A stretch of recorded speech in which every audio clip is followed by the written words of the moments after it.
Thank you very much for this opportunity to speak to you. It's always a very great pleasure for me to be in Korea and be responsible for the local Korean ITMC, which most of you know is one of the bigger foreign houses here in Korea. And like the first two speakers, I have to say that Korea should be very proud of the great growth that it's had in the GDP over the last 60 years. When I travel to other emerging markets, I always mention Korea as a role model. In Brazil or South Africa or Eastern Europe, I always suggest they find Koreans to talk to about how to develop their markets. So my responsibilities are quite broad. I'm responsible for our countries outside of the United States, both in terms of fixed income and equity and alternative assets. And so I don't have any particular bias in where people invest or where our clients invest. Today I wanted to talk to you very specifically about ways to think about risk and investment. And I realize that the audience is both institutional as well as private investors, and I think that those two groups should probably think a little bit differently, so I've tried to gear some points to both. So first of all, I don't know if that's a correct Korean translation, and it's meant to be a joke, but I think that many of us during the financial crisis didn't feel that it was a joke. We did feel that some of the risk was put into our portfolios, especially those that were invested in structured products during 2008. So when we look at risk, there's a lot of ways to look at risk. Of course, one of the ways many people look at risk is the equity risk market, or the equity market. But there's also interest rate risk, credit risk, currency risk, which you in Korea know very well, liquidity risk, which is the ability to meet our obligations, and leverage. Leverage is a big issue with risk because it increases the downside risk when there's a problem. Now, there are a lot of other risks that we're not going to really talk about today, but are things that you should take into account, particularly when you're looking at an investment manager, and that is the operational risk. Lehman Brothers wasn't such a big problem because of what happened with Lehman. It was because of the guarantees that Lehman had for other particularly structured products. So you have to look at the operational risk, the underlying risk of the investments that you make. So I wanted to talk a little bit about the ways or things to think about with risk. And the first is that risk tolerance is not symmetric. That is, it hurts a lot more to lose money than it does to make money. Now, probably your grandparents knew that.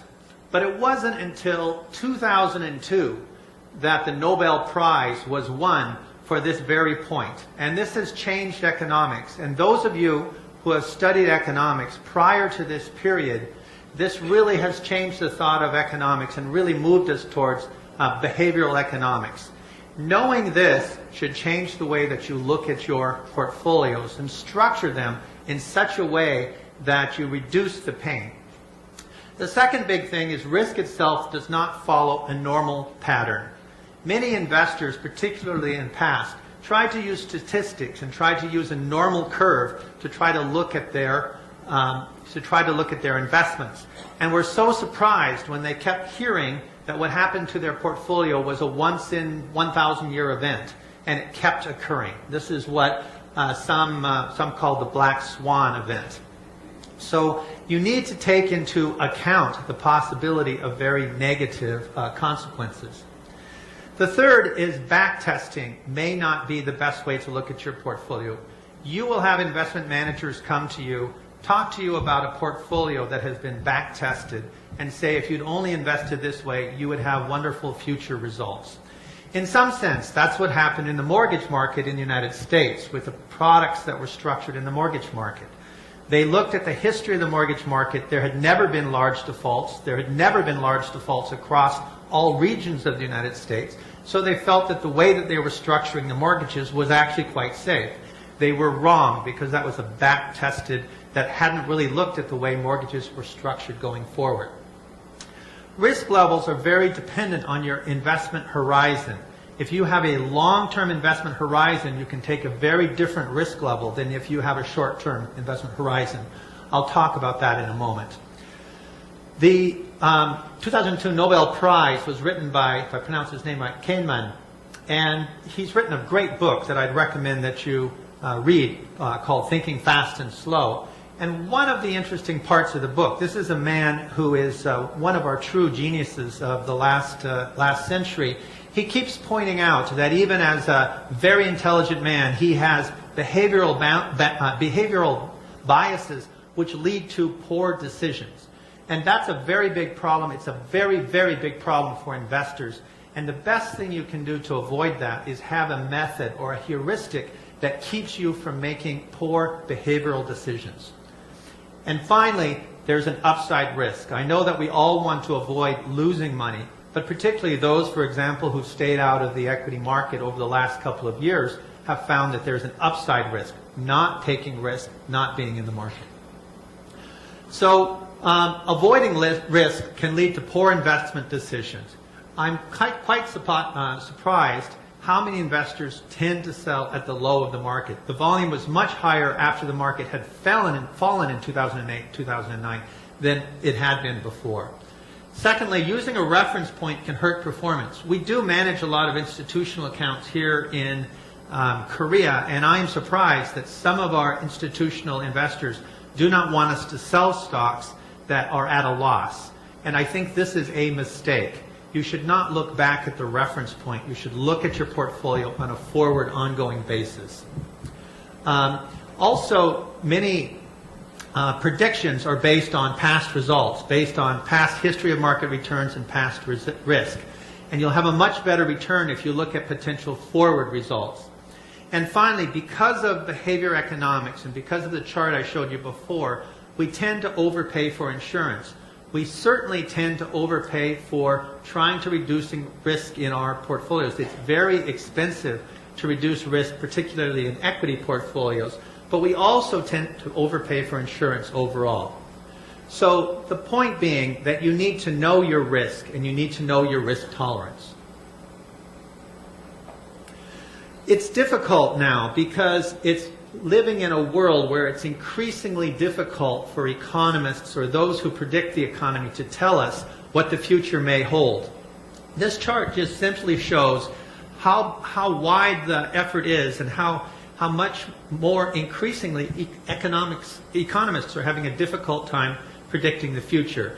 What you see there is a rise in economic surprises, a surprise that's different than the economists predicted.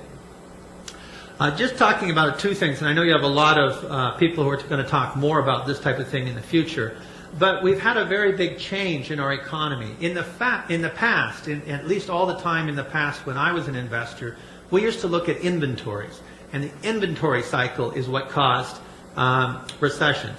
Now we have to look at the deleveraging cycle, and if that's the case, then it's unlikely that the world economy will recuperate until we have quite a bit more deleveraging. We literally have had a 65-year period of leveraging up. Secondly, monetary policies are less effective in a world of zero interest rates. Just dropping interest rates is very difficult, and monetary policy is very difficult. So this was actually put together before the Japan announcements, and you can see this great experiment because they'd already dropped interest rates to such a low level. The only thing they have left is quantitative easing. The same is true for fiscal stimulus. Governments are so stretched, especially those in the developed world, that they can no longer use the traditional Keynesian argument of more fiscal stimulus. So there are some big potential risks out there that we have to be aware of. The era of export-led growth for emerging markets is past. If emerging markets are going to continue to grow, it's going to have to be in their own consumption. As I previously mentioned, there are a lot more economic surprises than there have been in the past. I've been speaking at and attending financial forums for about 20 years. And over the last 5 years, the biggest change in financial forums that I have seen is previously financial forums and speakers like myself were trying to tell you how to increase your asset base. Over the last 5 years, increasingly, we are asked to talk about risk and financial repression. Financial repression is what happened in Cyprus, where people who thought they had €1 found out that they only have 90% of a euro. As I mentioned, high debt and deficits are destabilizing. Climate change, well, I won't get into that in a big deal, is a big potential risk, particularly to the extent it affects our food supply. But most of all, the unknown unknown. I haven't mentioned North Korea or Japan or all types of things of risks we don't know. So how do we look at ways? Well, first of all, of course, we look at economic predictions. This is just a simple chart that looks at the economic predictions of economists. Economists tend to be correct about 48% of the time on average. Of course, some economists are more accurate than that. I presume all the economists speaking here yesterday and today are more accurate, but in general, economists get it right about half the time.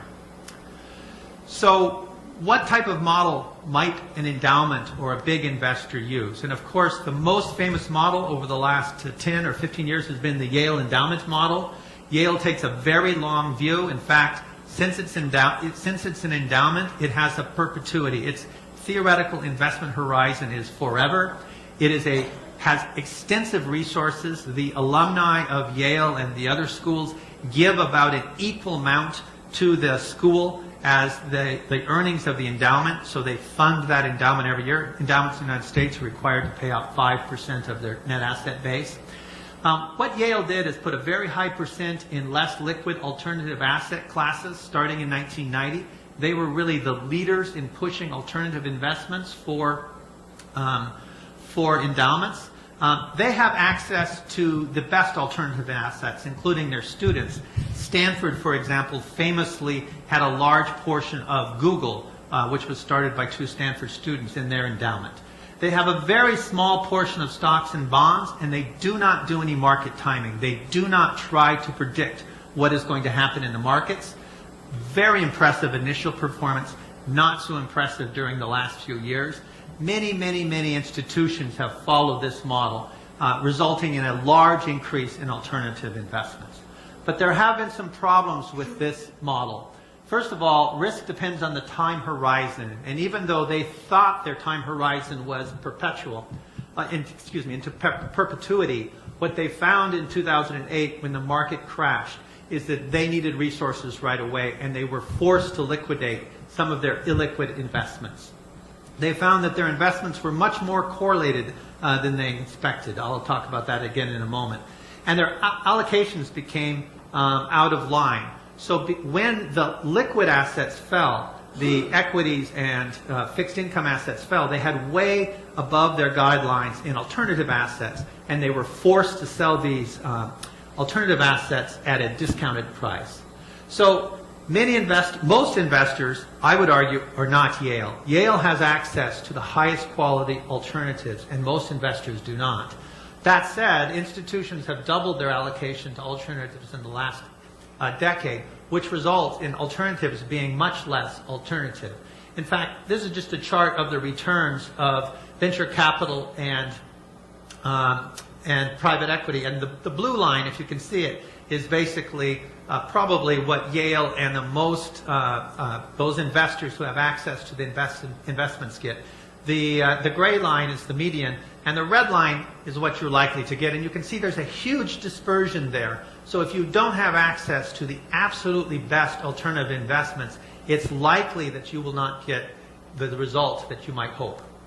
So what do? You diversify your portfolio. This is an example, this is the average weighting of endowments in the United States. And as you can see from this, the weighting to equity and fixed income is quite small. If you had looked at this 30 or 40 years ago, you would have found equity to be roughly 55 or 60%, fixed income 40%, and 5 or 10% to real estate and alternatives. Now equity is about 30% and fixed income is about 10%. So you look at this and you say, okay, I have a very diversified portfolio. But if you're to look at this from a risk perspective and look at it from risk factors, what you actually find is you're not as diversified as you thought that you were. That what you really have is a equity portfolio because of the high correlation, and that is very similar to those risk factors in equity. This is a problem, and this is what you need to look at in your portfolio and make sure that it's as diversified as you think it is. So here's a different model, and a model that you might consider, and I'm going to call this the Norway model. Norway Norway's fund is one of the largest in the world, if not the largest in the world. It has an asset allocation, 60% equity, 35% fixed, and 5% real estate.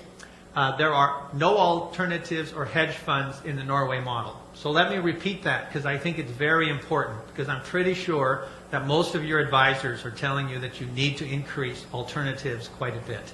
In the Norway model, there are no alternatives and no hedge funds. They diversify in virtually everything. Every significant stock in the world, they own roughly 1% of every stock on Earth.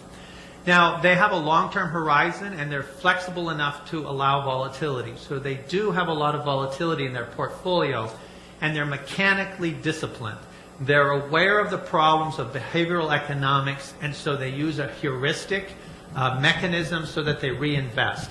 They buy equity at the decline so that they can keep that target at the 60%. They do use active managers, and they have a tilt towards value and some towards smaller capitalization. And their performance over the last 10 years has been better than Yale, and on average has been about double the return on the U.S. market. So what about ETFs? ETFs are certainly low cost and efficient. They're certainly the trend right now. I know here in Korea, most of the retail sales and a great deal of the institutional money has gone into KOSPI ETFs. And ETFs are a great alternative. I think that they certainly provide a low-cost alternative, and they will force active managers, especially those active managers who are inclined to be, in essence, closet indexers, into adding more value. The only active managers that are going to remain are those that add more alpha. That said, I think one of the problems you have with ETFs is you tend to be very concentrated in your risk. Quick example, if I could convince you that Brazil was a good investment and you invested in a Brazilian ETF, you would find yourself having about 30% of that ETF in a couple stocks, because Brazil is a very concentrated market. Their resource stocks very dependent on China's growth. So you don't really get the opportunity to invest into Brazil's local economy. The same's true here in Korea. If you buy a Korean ETF with 20% Samsung, I think you're better off having an active manager that doesn't invest in Samsung, but invests in the rest of the market where it's less efficient and they can add more value. But most importantly, I think when you are evaluating your active managers, it's very important that you evaluate them on a risk-adjusted basis. I'm going to go over this very quickly because I know other speakers have. This is the train track. The previous speaker, I told you need to look at a long-term horizon, so I've gone back to 1790. This chart is a little bit dated because it's prior to the Japanese action, and interest rates have come down even further. But if there's one risk out there that is going to be very hard to get out very quickly, that's the risk of the direction of fixed income changing. Virtually all of you, for your entire career, have worked in an environment of falling interest rates. So there's going to be a paradigm change. The equity market seems to be a better value, partly because the yield on the equity market is now higher than the yield on most government sovereigns for the first time in about 60 years. I think that although I would agree that perhaps Japan and the United States offer a lot of opportunities and that emerging markets are likely to have slower growth, don't underestimate emerging markets. Most institutional investors are underweight emerging markets, and I think this is a mistake. So what's the way forward? We need to continue to diversify, but know what you're doing when you diversify. Make sure that your risk factors are also diversified. Use the planned strategy like Norway so that you avoid behavioral biases. I know that institutions are thought of as very sophisticated, and they are, but my experience is that even institutions have behavioral balances. Risk allocation is as important as asset allocation. Be sure you know what's in your portfolio so that you can diversify. And be very wary of investments that you don't understand. That's the famous saying of Warren Buffett, that he doesn't invest in anything that he doesn't understand. And when you get someone who's very slick and is talking to you about an investment and is very convincing, make sure you understand what the underlying investment is. Evaluate active managers on a risk-adjusted basis. Make sure you know the cost of any insurance, whether that be portfolio insurance or just general insurance. Don't avoid the bad news. The bad news is the best opportunity to invest. And in some cases, consider tactical allocation. That is, having a general solid portfolio, but making minor changes in the allocation. Now, if I could speak to those of you who are personal investors, I think that one of the problems with most speakers and most forums is there's an underlying presumption that you have a large pool of assets that you are reallocating. But most of you, especially if you're young, are actually accumulating assets over your lifetime. The best way for you to invest and the best system for you to use, in my opinion, is what's called dollar cost averaging, making regular investments into the market. Had you done that since 2000, we've just seen that the market's recuperated to 2000. So if you just invested in 2000, you would have basically, it's a flat market since 2000. But had you used dollar cost averaging and invested on a monthly, regular basis, your return would have actually been 25%. Dollar cost averaging particularly works in volatile markets. And I'll finish there with just a quote from Charles Darwin, that it's not the strongest of the species that survives, nor the most intelligent that survives. It's the one most adaptable to change. And that's certainly where we are now. Thank you very much.